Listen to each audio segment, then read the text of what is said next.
Welcome back, ladies and gentlemen, to week 5 of my Road to Worlds adventure. Before we get into things, I'm going to do a quick weekly recap. So, Saturday was 6x10 bench press at 180 pounds. Let's go, Max. Sunday, I squatted 375 for 5 sets of 8. It was really hard and really sucked. Tuesday was board press day. I actually had a huge PR of 6 sets of 8 board press at 225 pounds, which was super exciting for me. I don't think I've really had that much weight on the bar for that many reps on any exercise ever.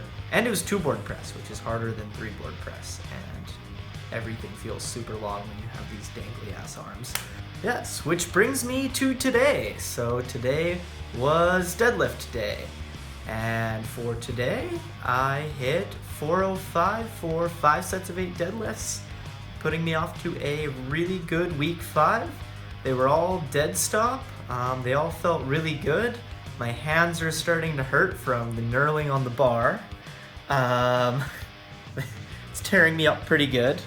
But all in all, they went well. I got them all. I didn't fail on any.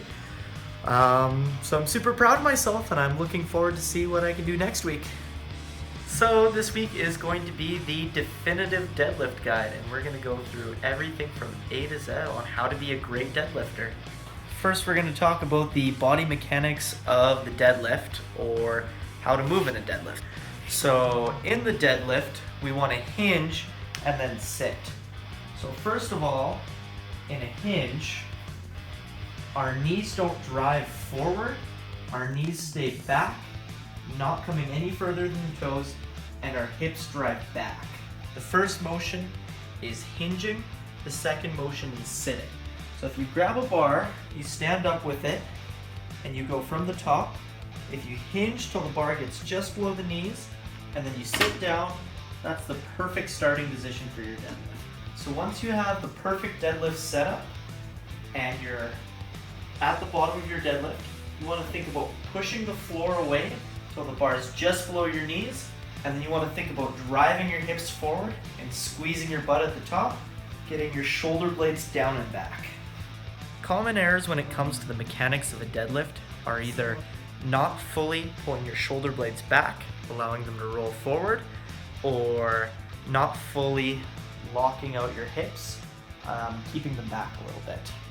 So for bar position, you want to get the bar into the middle of your foot. You don't want it to be too close to your shins where it's going to drag up your shins as you're deadlifting. You also don't want it to get too far over your toes where it's going to put unneeded torque onto your lower back. Too close, too far, perfect. Now, to make your deadlift form more optimal, we're really going to get into the nitty-gritty of things, starting from the bottom up. Let's talk about feet. How should you position your feet? So, when you're looking at your foot setup, you don't want your feet too wide, because the wider your feet are, the further you have to grip the bar, and the harder it's going to be to maintain an optimal position. If your feet get too close, you can get your hands closer, which can be preferable to some, but it also does mean you're not going to have as much power pushing the bar off the floor. So, I suggest for most people, somewhere around hip width apart, or if you really want to find the best positioning for your feet, jump and see how your feet land. Now, should you turn your feet out, or should you keep them turned forward?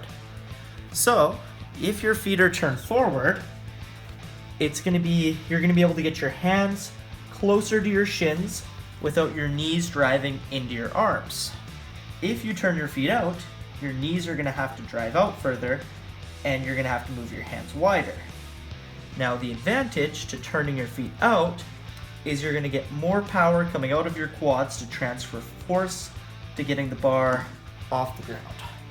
So ultimately, pick whichever of the two is better for you. As you're deadlifting, your knees need to stay out over your toes. You never want your knees to crash in or overly drive out. You always want them in a straight path in line with your feet. So when it comes to the hips, you need to rotate your hips into what's called anterior pelvic tilt in order to keep your spine neutral.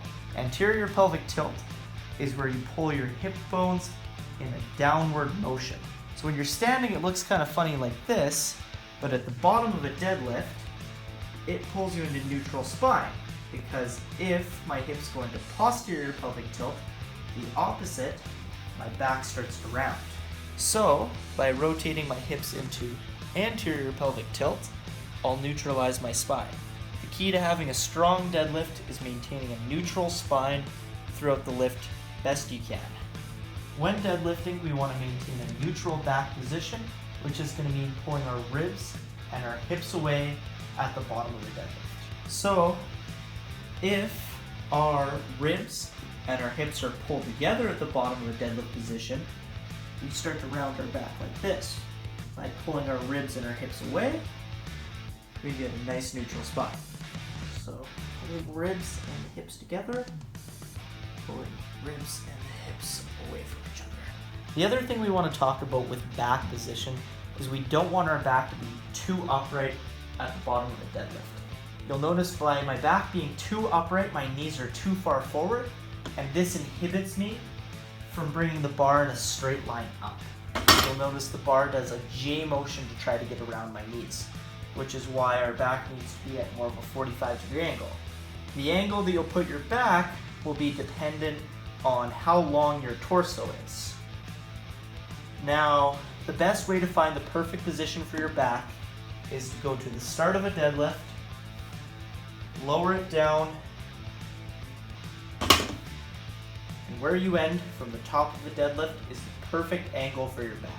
So, if we want to have a strong deadlift, one of the biggest muscles bracing our back while we're deadlifting is our lat. So, while we're deadlifting, we want to keep our lat braced. You have to ask, how do we do that? Well, with the lat running through the shoulder joint, we want to do two things with our shoulder. We need to depress our shoulder, and we need to rotate our shoulder. So, while we're on the bar, we want to pull our shoulders as far away from our ears as we can, and we want to think about bending the bar like we're trying to snap it in half. Okay, so the next thing we're going to talk about with the deadlift is neck positioning. So two common mistakes people make while deadlifting is either keeping their chin too tucked down and looking down while they deadlift, or raising their head up and looking up in a deadlift. We don't want to look up. We don't want to tuck our chin down because we want to keep our erector spinae muscles, the long muscles running from our neck down into our glutes, through the lower back, nice and straight and braced. The erector spinae muscles that run from the neck into the glutes are long straw-like muscles, and if we bend them in either direction, they can't fully brace to protect our spine during a deadlift. So, you may be asking, what do I do with my arms while I deadlift? Well, the only answer is what not to do with your arms. So, while you deadlift, your arms should hang down like chains. They shouldn't bend at all. They should remain straight through the entirety of the deadlift. Last thing to talk about with deadlift setup is, how do I grip the bar? So there's three main types of grips. One is double overhand. One is over-under or mixed or switch grip.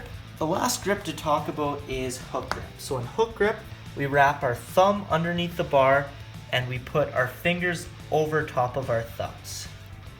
This type of grip has the benefit of allowing us to be in a double overhand position while having better grip. The negatives of hook grip is it really, really hurts your thumbs, and I hate it and I don't do it. In a double overhand grip, you're going to have both palms facing your body with your thumb over top of your other fingers. So the positives of double overhand grip is that you're not creating the unnecessary rotation of the shoulder joint that you do in mixed grip. Sometimes mixed grip can lead to hip problems or shoulder problems because of the imbalance between the two sides. The negative of double overhand grip is that as the weight gets too heavy, you could lose your grip and end up dropping the bar. In over-underhand grip or mixed grip positioning for deadlifting, you're going to have one hand overhand, one hand underhand, still keeping the thumbs over top of the bar or over top of your other fingers. The positive of mixed grip is that you're going to have better grip strength and be able to hold on to more weight. The negatives are it could lead to some aches and pains in your hips, in your shoulders. Bicep injuries have been known to happen while doing mixed grip.